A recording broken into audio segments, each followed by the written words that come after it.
Oke, Assalamualaikum warahmatullahi wabarakatuh. Perkenalkan, nama saya Davina Anissa. Saya dari kelas 2A dan NPM 257820007.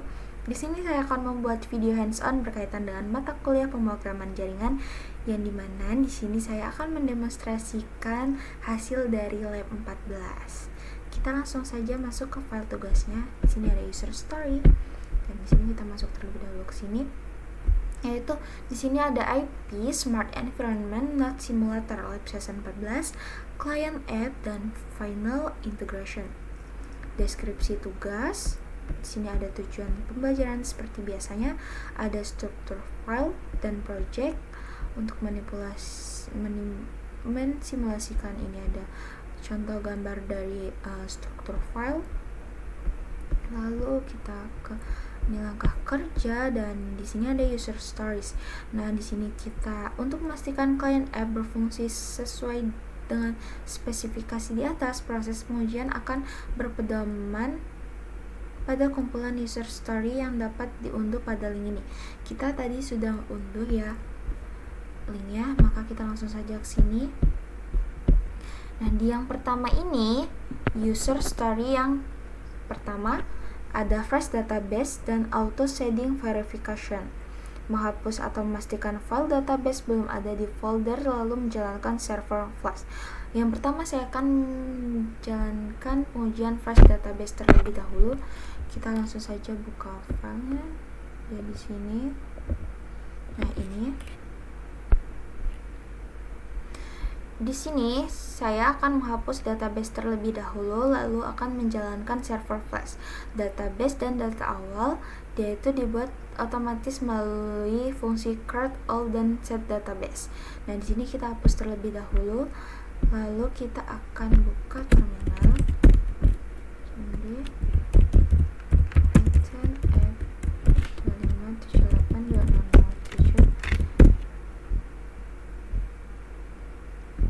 di sini kalau dia sudah running, berarti dia itu servernya sudah jalan, sudah terhubung. Lalu kita akan masuk ke terminal dari klien.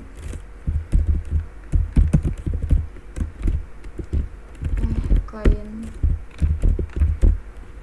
dan 8.20.07.py. Oke, di sini sudah berhasil. Lalu kita ke sini. Di sini yang ke user story yang kedua ini dia penolakan akses akun tidak terdaftar. Menjalankan client app lalu mencoba login dengan username atau password acak yang salah gitu. Oke, kita langsung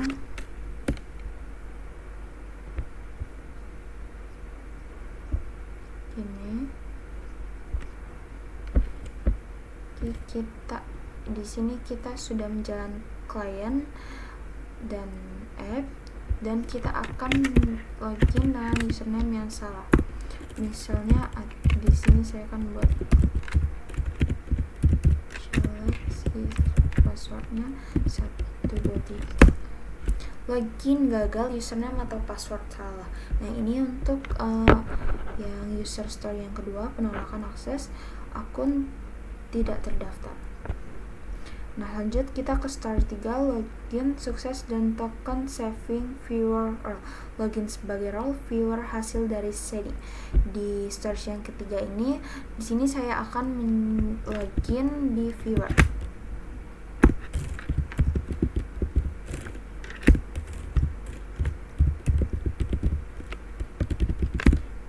Nah, di sini login berhasil, token berhasil disimpan. Nah, di sini sudah ada 3 menu utama.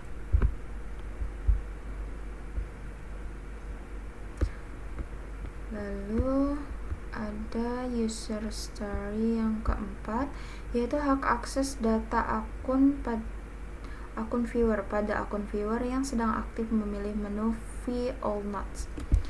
Nah, di sini kan ada menunya. Yang pertama itu ada view all nodes, ada view node telemetry dan logout. Nah, di sini kita akan memilih view all nodes. Dia dapat melihat daftar node yang tersedia.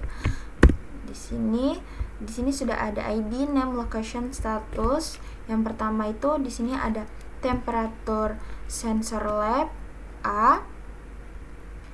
Terus ada location-nya computer laboratory, statusnya aktif, humidity sensor lab B, electronic laboratory, dia statusnya inaktif. Lalu ada air quality sensor hall, dia location-nya main hall dan maintenance. Nah, setelah itu kita akan ke user story yang kelima, yaitu pemblokiran aksi manipulasi viewer. Masih menggunakan akun viewer, dia memaksa memilih menu kontrol node untuk mengubah status perangkat. Oke.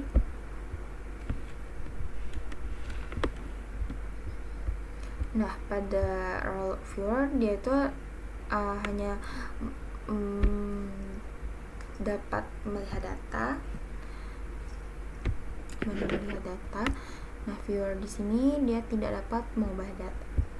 Nah, dia menu viewernya dia ada 3 aja, yaitu view all nodes, view node telemetry, dan logout. Yang berarti viewer itu tidak dapat manipulasi data, gitu.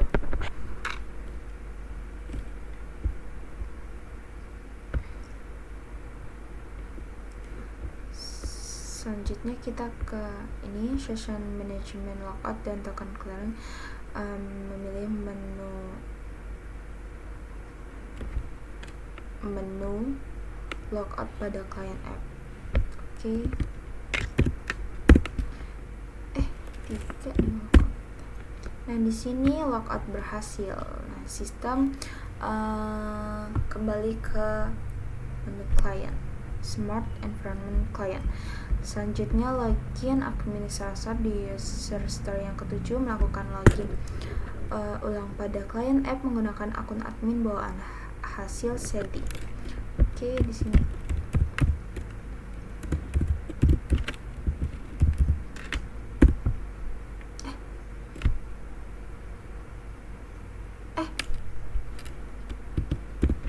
Login admin cantik, passwordnya admin 123. Nah, dia di sini login berhasil, token berhasil disimpan. Nah, di sini bisa dilihat ya perbedaannya, kenapa si viewer tadi dia nggak bisa manipulasi seperti yang ada di story yang ke ini 5, dia pemblokiran aksi manipulasi atau viewer. Nah, di sini ada perbedaannya. Menu admin di sini ada 8, yaitu view all nodes, ada di new, control node, delete node, generate telemetry, view node telemetry, view system logs, dan logout. Nah, sedangkan di viewer dia tuh cuman ada 3, view all node, view node telemetry, dan logout. Nah, itulah sebabnya dia kenapa viewer itu tidak dapat manipulasi gitu, karena dia sudah ada bagiannya masing-masing. Lalu ini untuk user story yang ke-7. Nah, lanjut kita ke eksekusi kontrol perangkat jaringan. Memilih menu control node, masukkan ID node 1 yang awalnya berstatus aktif, lalu ubah status operasionalnya menjadi maintenance. Oke, kita pilih control node, kita pilih ID-nya yang 1, terus kita pilih yang ini.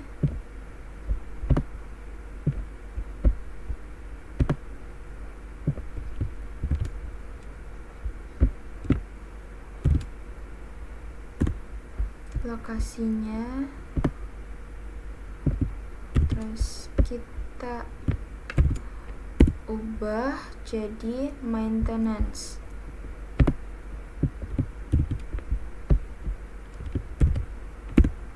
Nah, di sini dia nodenya berhasil. node berhasil diperbarui. Nah, jadi dia itu statusnya aktif yang seperti ini tadi.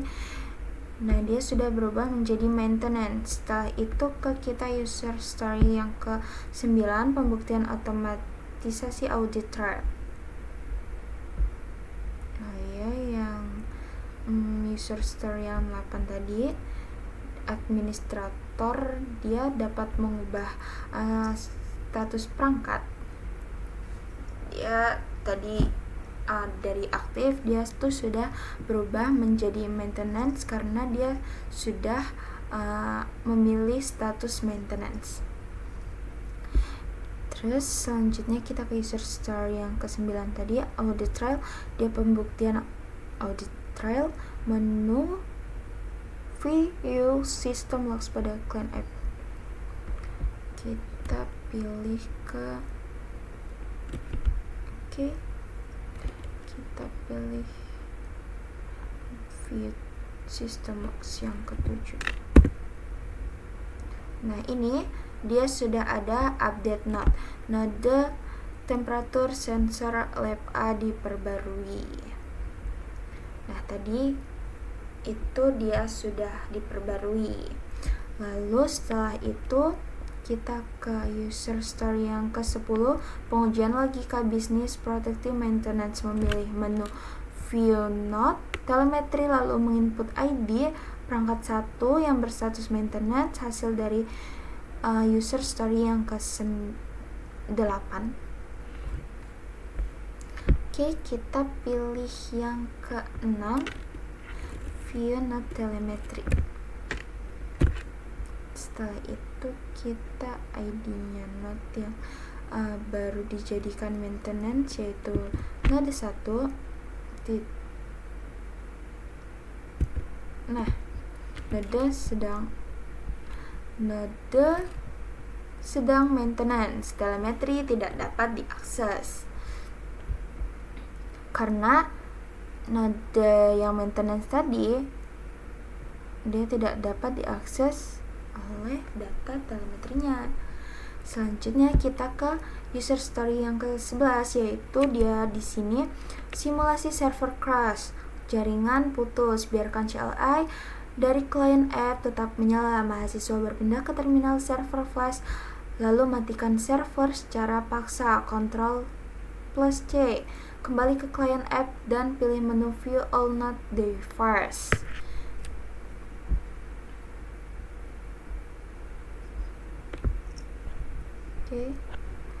Yang pertama kita disuruh mematikan client servernya terlebih dahulu. Kita langsung Ctrl+C. Di sini sudah mati. Selanjutnya kita kembali ke client, lalu kita pilih nomor 1. Server tidak dapat dihubungi. Itu karena tadi servernya tuh sudah dimatikan. Nah, lalu kita tadi pilih menu 1, dia langsung server tidak dapat dihubungi. Tetapi program itu tetap terus berjalan walaupun dia sudah error, tapi dia tetap berjalan seperti itu, dia tidak stuck.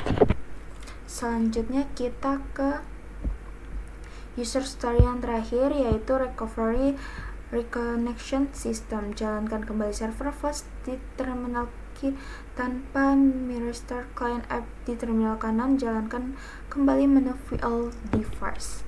Nah, di sini kita akan menjalankan ulang fdp-nya.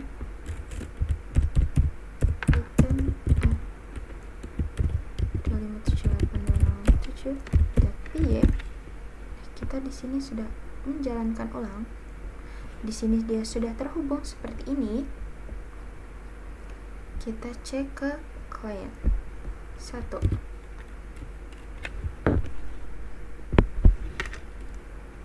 Setelah app dinyalakan yang tadi, client dapat terhubung kembali tanpa perlu di restart.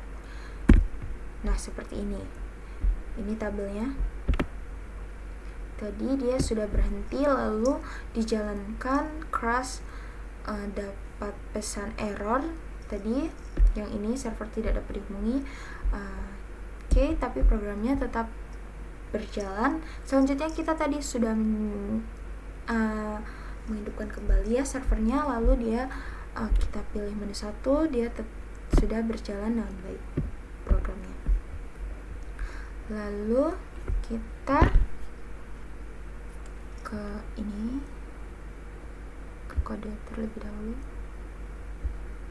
Nah, di sini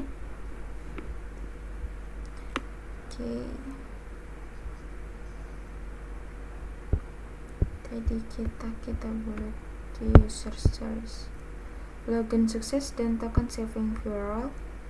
Login sebagai role viewer hasil dari shading. Jadi di sini di klien token JWT itu dia diterima pada login gitu.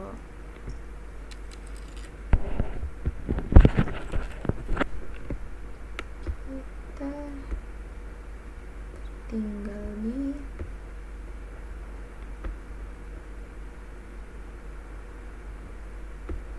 gitu pokoknya.